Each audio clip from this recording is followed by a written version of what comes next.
Isnaini dan beberapa teman sekelompok aku yaitu Vanessa Cornelia dan Heru Sugandi. Baik, kami dari kelompok 7 untuk mata kuliah Seminar Manajemen Pemasaran akan menyampaikan beberapa materi terkait perkuliahan kita pada minggu ini, yaitu tentang green marketing.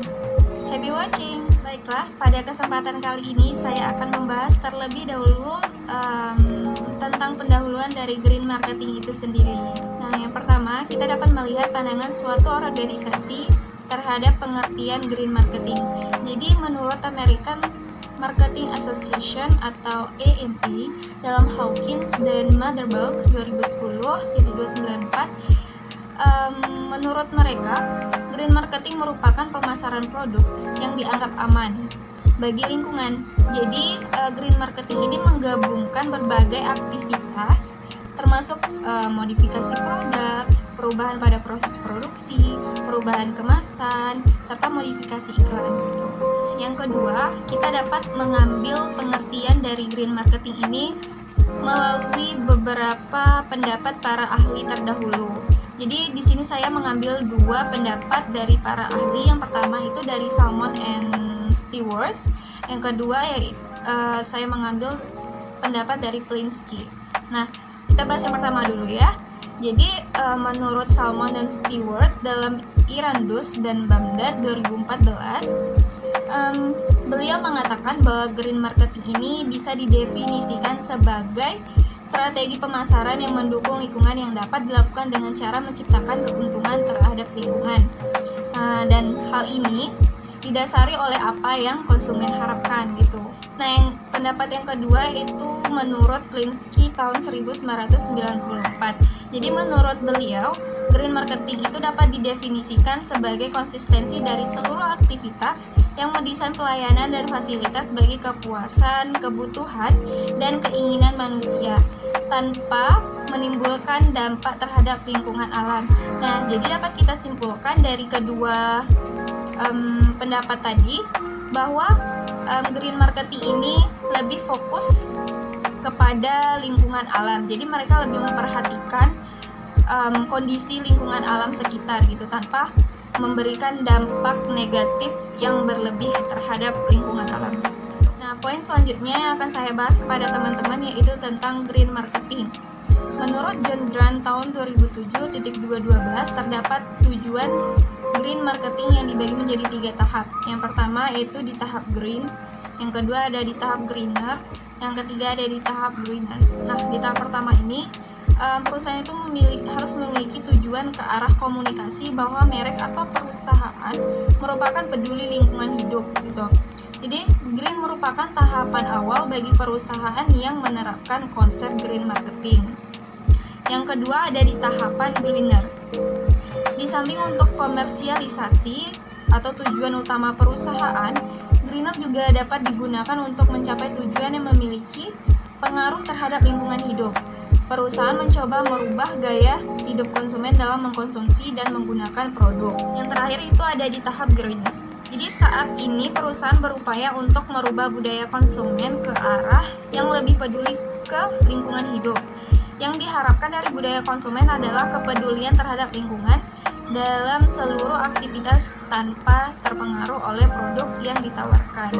Perkenalkan, saya Vanessa Cornelia, NIM 1705921. Saya akan melanjutkan presentasi mengenai green marketing.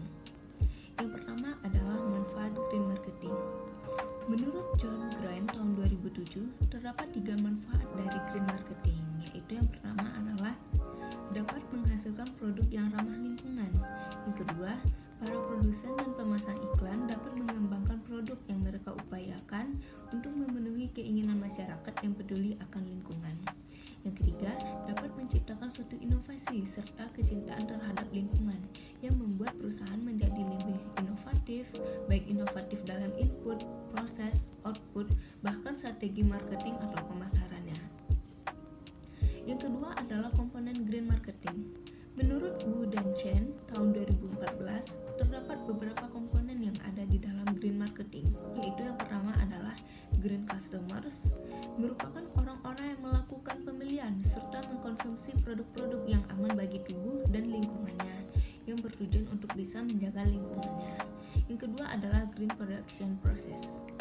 Merupakan suatu cara memproduksi suatu produk melalui teknologi yang bisa membatasi polusi atau memiliki manfaat terhadap lingkungan.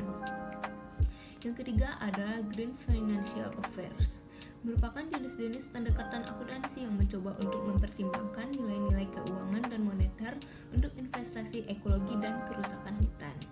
Yang keempat adalah reason of being green. Merupakan sebuah alasan seseorang atau perusahaan untuk mengubah perilakunya agar lebih peduli terhadap lingkungannya. Yang ketiga atau yang terakhir adalah indikator dari green marketing. Menurut Agustin et al. Tahun 2015, halaman 5, variabel green marketing dapat diukur dengan 4 indikator, yaitu yang pertama adalah produk ramah lingkungan. Produk yang ramah lingkungan dapat dibuktikan dengan kualitas produk yang tahan lama. Yang kedua adalah harga premium. Indikator harga premium menunjukkan bahwa harga premium suatu produk akan lebih tinggi daripada harga produk lain yang sejenis. Kualitas produk yang ditawarkan tahan lama serta memiliki manfaat untuk mengurangi sampah plastik. Yang ketiga adalah distribusi ramah lingkungan. Distribusi ramah lingkungan diukur dengan cara keterjangkauan letak distributor atau perusahaan dengan konsumen. Yang keempat adalah promosi ramah lingkungan. Dalam promosi ramah lingkungan yang dilakukan oleh perusahaan adalah perusahaan dapat mengukur melalui bujukan untuk mencintai lingkungan dalam setiap katalog yang telah diterbitkan. Sekian penjelasan dari saya. Terima kasih. Assalamualaikum warahmatullahi wabarakatuh. Selamat siang teman-teman semua. Di sini saya akan melanjutkan materi. Materi yang akan saya jelaskan yaitu aktivitas dalam green marketing. Menurut Oyole 2001 yaitu pertama, menggunakan kemasan bahan baku yang dapat didaur ulang, dapat digunakan kembali, dapat terurai, dipoto dan dapat terurai secara hayati. Kedua, proses produksi yang bebas polusi. Yang ketiga, bahan baku yang bebas aerosol. Yang keempat, pertanian bebas pestisida. Yang kelima, metode anti kimiawi pengawetan makanan. Yang keenam, kemasan yang tidak terlalu besar yang menggunakan lebih sedikit bahan mentah. Yang ketujuh, alami berlawanan dengan pupuk sintesis. Materi selanjutnya yaitu ciri-ciri karakteristik dari green marketing menurut Oyole 2001-340. Proses marketing memiliki keuntungan terhadap lingkungan atau alam. Kedua, proses marketing tidak merusak alam dan lingkungan. Yang ketiga, produk yang dipromosikan melalui metode green marketing merupakan ramah lingkungan. Yang keempat, proses produksi tidak merusak lingkungan. Yang kelima, produk yang dihasilkan bebas dari materi bersifat racun bagi lingkungan. Yang keenam, produk dapat didaur ulang dan produk juga dapat dibuat dari bahan daur ulang. Materi selanjutnya yaitu pengaruh green marketing terhadap berbagai hal dalam pemasaran.